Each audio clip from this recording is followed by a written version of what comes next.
o problema. Não, é o pecado.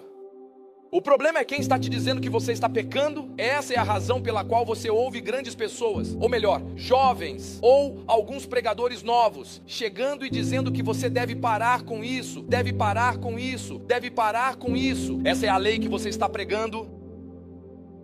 Não farás, não farás. Por muitas vezes você está dizendo a eles, não farás, não farás. O que você acha que vai acontecer? Eles continuarão fazendo isso. Você nunca tentou chamar seu próprio filho e dizer, não faça isso, não faça isso. Eles pararam.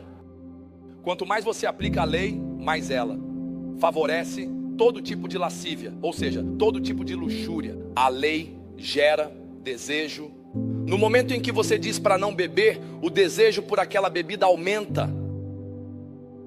Os judeus nunca deveriam seguir a lei. As leis foram dadas, mais de 600 delas, elas foram dadas apenas para que todo homem se tornasse o quê? Mentiroso, como nos disse Romanos 3. Portanto, pelas obras da lei. Por quê? Pelas obras da lei, ao você seguir não farás, não farás. Pelas obras da lei, nenhuma carne será justificada diante dele. Portanto, pelas obras da lei, nenhuma carne será justificada diante dele. Pois, pela lei, vem o conhecimento do pecado. Isso significa que sem a lei, não saberíamos que não haveria pecado. Romanos 7, versículo 8. Mas o pecado, aproveitando-se dos mandamentos. O pecado só pode ser poderoso quando há um mandamento que diz que você não deve fazer isso. Sem o não faça isso, o pecado não tem poder. Agora preste atenção. Mas o pecado, aproveitando-se do mandamento, gerou em mim todo tipo de concupiscência. A palavra concupiscência ela é como luxúria. Pois sem a lei o pecado está morto. Ouça-me, ok? Pastor, vem aqui, fique aqui. Tudo bem. Então temos, já que você está vestindo preto, você é o pecado hoje. Venha, venha, venha agora. Você é o que está lá. Fique aqui. Você é a lei. Tudo bem, venha aqui.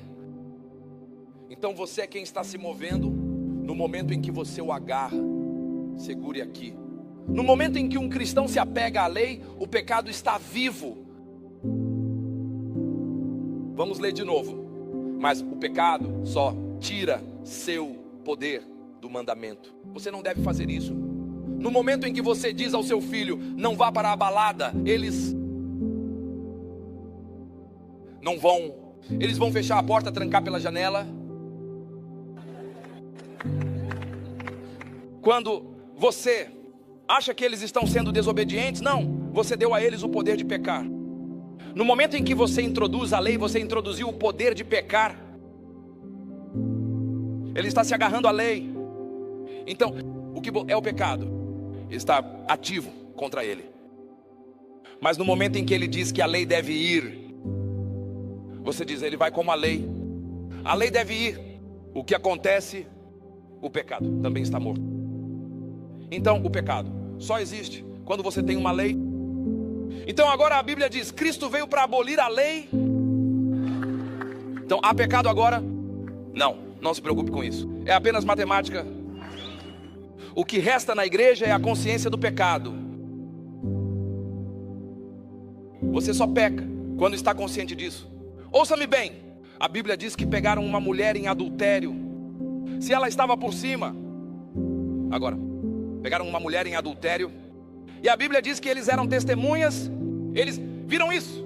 Eles a puxaram de baixo. Então vamos a Jesus. Arraste assim.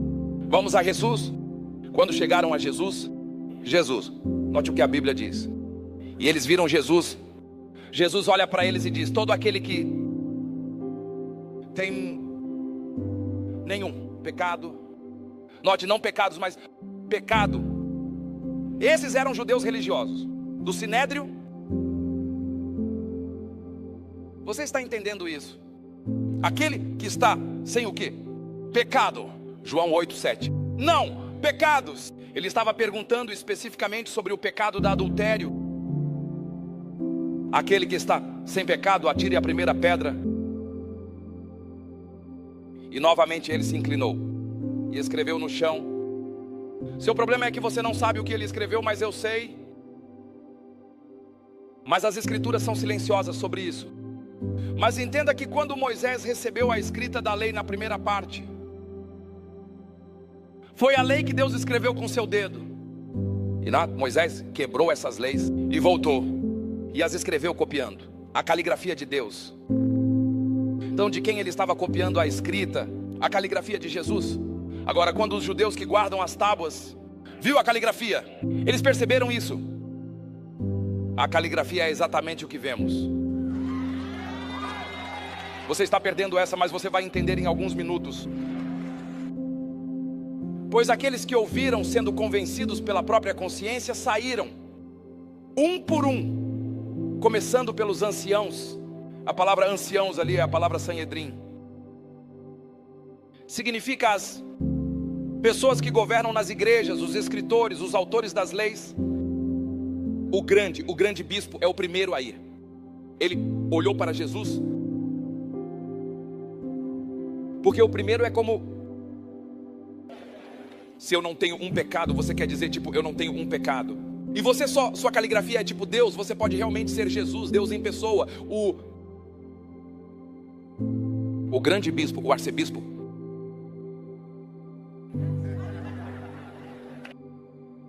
E o bispo disse: o homem de Deus está indo. O bispo seguiu. O bispo assistente disse: eu vou ficar sozinho aqui. E o que ele fez? Ele saiu de novo. Cada um deles, havia 71 no sinédrio, todos eles saíram. Preste atenção nas palavras de Jesus e note o contraste. Disseram que a mulher foi pega no ato de adultério. Então, quem são essas pessoas? Testemunhas. Ouça Jesus. E Jesus disse à mulher: onde estão seus acusadores? Esses não são acusadores, eles são testemunhas. Diga, se você vai levar meu pecado que cometi ontem ou hoje e arrastá-lo até Jesus, você se torna um acusador. Você não testemunha isso. Você não está entendendo o que estou tentando dizer. Você não está recebendo as boas novas que estou pregando agora. Esta é a boa notícia que estamos pregando. Quando dizemos que pregamos a boa notícia, isso é liberdade.